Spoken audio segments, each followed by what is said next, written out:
বন্ধুরা, ভিডিওতে যে প্রাণীটিকে দেখছেন চঞ্চল, এই প্রাণীটির নাম শলা।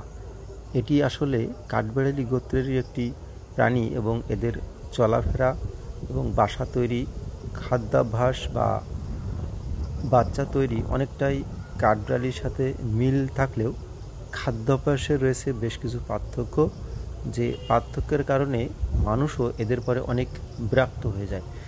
সাধারণত কাঠবিড়ালিদেরকে আমরা দেখি যে মিষ্টি যে ফলফুলরি, পাকা ফল বা খেজুর গাছের রস, এগুলো খুব প্রিয় খাদ্য তাদের, এগুলো খেয়ে বেঁচে থাকে।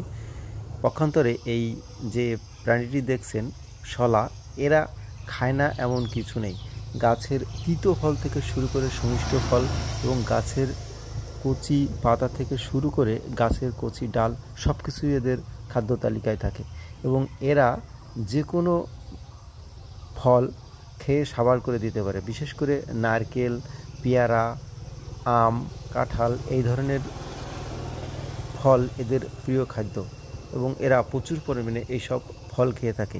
প্রাণীটি দেখতে অনেক ছোট হলেও এদের খাদ্য তালিকায় একটি লম্বা লিস্ট আছে, যেটা এরা সারাক্ষণ খেয়ে থাকে এবং প্রচুর পরিমাণে গাছগাছালি নষ্ট করে থাকে। তবে কাঠবিড়ালির সাথে এর রয়েছে বেশ কিছু দৈহিক পার্থক্য। চলাচলে একরকম হলেও কাঠবিড়ালি সাধারণত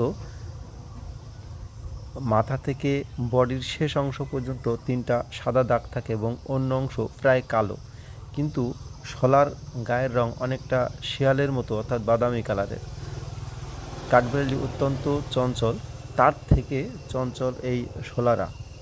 সাধারণত অত্যন্ত চঞ্চল এবং চালাক এই শলারা গাছের মগডালে গাছের ছোট ছোট পাতা বা উচ্ছিষ্ট অংশ বা খড়কুটো এগুলো সংগ্রহ করে বাসা তৈরি করে এবং একসাথে 4 থেকে 6টা বাচ্চা দেয় এবং দুধ খাইয়ে বড় করে।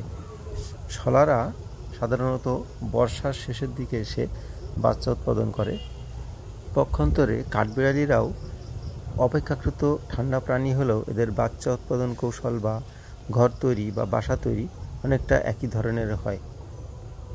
কাঠবিড়ালিদের সাধারণত রাত্রে চলাফেরা করতে দেখা যায় না, রাত্রে তারা নিজেদের ঘরে থাকে, কিন্তু শলারা রাতের বেলাও বিভিন্ন রকমের চলাফেরা এবং বিভিন্ন ধরনের শব্দ করতে দেখা যায়। এরা আসলে রাতের বেলাতেও দেখতে পারে।